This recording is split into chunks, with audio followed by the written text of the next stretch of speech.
Dow Jones Industrial's down just 23 points right now. Don't pull the plug on the healthcare heart monitor just yet. President Trump is expressing real optimism he can get a deal done by, among other tactics, working with Democrats. House GOP leaders, on the other hand, are working behind the scenes to try not to have a repeat of what just happened. They're trying to unify their party. A lot of people are talking about compromise, but will the president have to choose between tacking left or right? And what will it mean for the rest of his ambitious agenda, including tax reform? So let's find out if congressmen from both sides of the aisle will agree to this.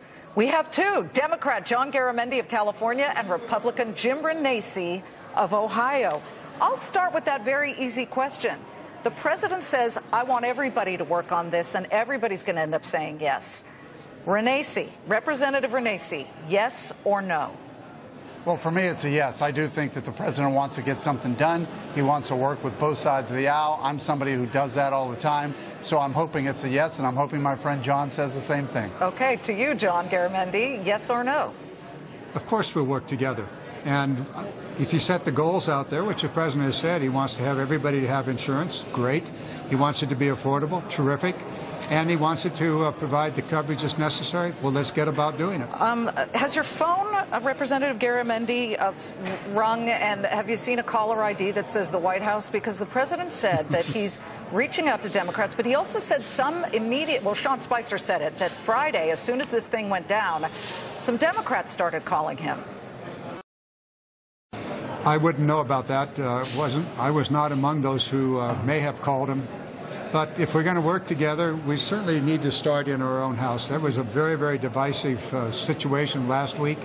And I think that the goals that the president laid out, at least in my view, were not met by the bill that was on the floor or was about to be voted on. So we need to move forward and try to figure out how to achieve the goals. Representative Renacci, what would you give in on that you know the Democrats would like to see? Well, look, the bill wasn't perfect. I knew that. I want to see the process continue. I was actually a yes vote on Friday because I wanted to see it go to the Senate.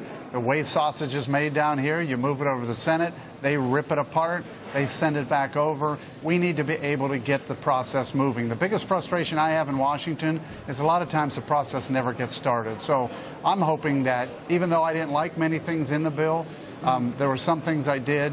We need to move it forward. We need to start that process and keep the process going. You know, whether you believe the CBO or not, it doesn't matter. All we've seen since before Obamacare and after is that deductibles continue to rise and people can't afford it.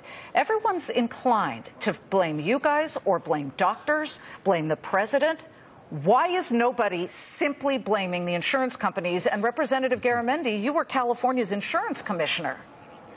Well, didn't you just point out one of the serious problems in this whole game?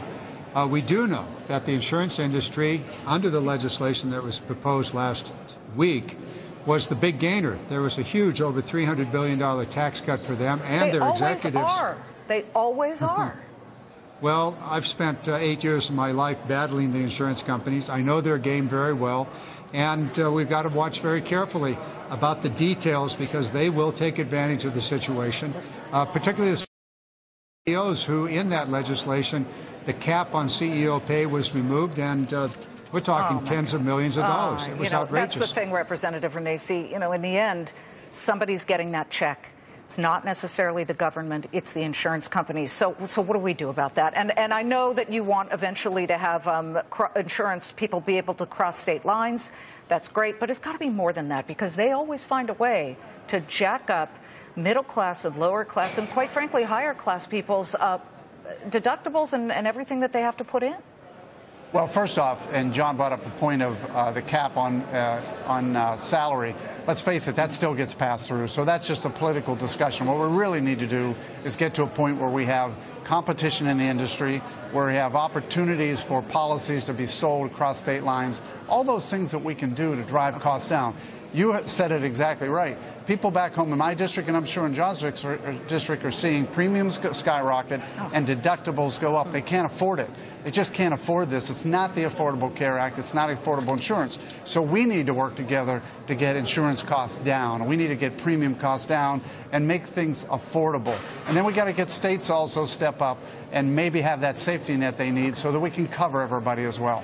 Listen, we started with the Republican, fair and balanced. We'll end with the Democrat, Representative Garamendi. We have viewers who are saying, okay, whatever with health care, we need to see tax reform. Can you come together with the Republicans on tax reform or at least tax cuts? Well, tax cuts, the tax cuts that have been discussed, both in the repeal of the Affordable Care Act, which was, I know, it's $800 to $1 trillion tax cuts. Who got the break? We already said some $300 billion of that went to the insurance companies.